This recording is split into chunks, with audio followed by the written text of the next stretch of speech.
ವಿಶೇಷ ಮಂತ್ರಿಗಳು C M ಇದರಲ್ಲಿ ಏನು ವಿಶೇಷ ಏನಿಲ್ಲ. ನಮ್ಮ ಜಿಲ್ಲೆಯ ಸಮಸ್ಯೆ, ನಮ್ಮ ಡಿಪಾರ್ಟ್ಮೆಂಟ್ ಸಮಸ್ಯೆ. ಕೇರಳ PWD ಮಿನಿಸ್ಟರ್ ಭೇಟಿಯಾಗಿದ್ರು, ಅದರದ್ದೇನಾದರೂ ಚರ್ಚೆ ಆಯಿತು ಸರ್? ಈ ಬಂಡೀಪುರಕ್ಕೆ ಸಂಬಂಧಪಟ್ಟ ನಮಗೆ ಭೇಟಿಯಾಗಿಲ್ಲ. ಅವ್ರಿಗೇನು ಸಿ ಎಂ ಭೇಟಿಯಾಗಿಲ್ಲ, ನನಗೆ ಯಾರು ಭೇಟಿಯಾಗಿಲ್ಲ. ಮೀಸಲಾತಿ ವಿಚಾರದಲ್ಲಿ ಬಿಜೆಪಿಯವರು ಶುರು ಮಾಡಿದ್ದಾರೆ.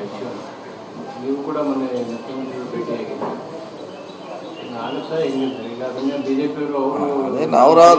ಇಂಪ್ಲಿಮೆಂಟ್ ಮಾಡೋಕ್ಕಾಗಿಲ್ಲ ಅಂತೇಳಿ ಅದೇ ರಾಜಕೀಯಕರಣ ಮಾಡೇ ಮಾಡ್ತಾರೆ. ಹೊಸದಲ್ಲ ಅವ್ರಿಗೆ, ಯಾಕಂದರೆ ಇಶ್ಯೂ ಯಾವುದೂ ಇಲ್ಲ. ನಾವು ಕೂಡ ಅವ್ರದ್ದು ವಾದ ಅಷ್ಟೇ. ನೀವು ಕೋರ್ಟ್ನಲ್ಲಿ ಸರ್ಕಾರ ಪರವಾಗಿ ಯಾರು ವಾದ ಅಪೇರ್ ಆಗಿಲ್ಲ ಅಂತ. ಸೊ ಸ್ಪೆಷಲ್ ಆಗಿ ರವಿ ವರ್ಮಕುಮಾರ್ ಅವರನ್ನು ನೇಮಿಸಲಿಕ್ಕೆ ಸಿ ಎಂ ಅವರು ಹೇಳಿದ್ದಾರೆ. ಸೊ ಅಷ್ಟೇ, ಯಾವುದಾದ್ರು ಡಿಸಿಷನ್ ಬಿಡೋದು ಕೋರ್ಟಿಗೆ ಬಿಟ್ಟಿದ್ದು. ಅದರಲ್ಲಿ ಏನು ನಮ್ಮ ಪಾತ್ರ ಏನಿಲ್ಲ, ಅಷ್ಟೇ ನಮ್ಮದು. ಈಗ ವಾದ ಮಾಡಬೇಕು ಒಳ್ಳೆ ರೀತಿಯಿಂದ, ನಮ್ಮ ಪರವಾಗಿ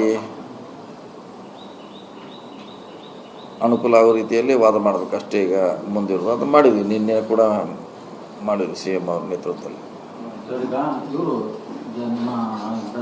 ರಮೇಶ್ ಜಾರಕಿಹೊಳಿ ಹೇಳಿದ್ದಾರೆ ಸರ್, ಸತೀಶ್ ಜಾರಕಿಹೊಳಿಗೆ PCC ತಪ್ಪಿದ್ದೆ ಒಳ್ಳೇದಾಯ್ತು, 3 ತಿಂಗಳಿಗೆ ಸರ್ಕಾರ ಬಿದ್ದೋಗುತ್ತೆ.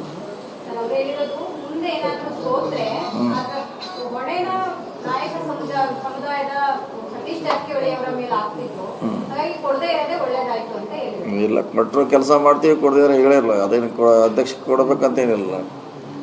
ಹಿಂದೆ ನಮ್ಮ ಜವಾಬ್ದಾರಿ ಕೊಟ್ಟದ್ದೆಲ್ಲ ನಿಭಾಯಿಸಿದ್ವಿ. ಅಧ್ಯಕ್ಷ ಯಾವಾಗೂ ಇಲ್ಲ, ಈಗೂ ನಿಭಾಯಿಸ್ತೀವಿ. ಈಗೂ ಅಧ್ಯಕ್ಷ ಇಲ್ಲ ರೀ. ಅದಕ್ಕೇನು ಸಂಬಂಧ ಇಲ್ಲ. ಪಕ್ಷದ ಪರವಾಗಿ ಕೆಲಸ ಹಿಂದಿನೂ ಮಾಡಿದ್ದೀವಿ, ಇವತ್ತು ಮಾಡ್ತೀವಿ, ನಾಳೆ ಕೂಡ ಮಾಡ್ತೀವಿ. ಅದಕ್ಕೇನು ಅಧ್ಯಕ್ಷ ಪದನ ಬೇಕಂತ ಇಲ್ಲ.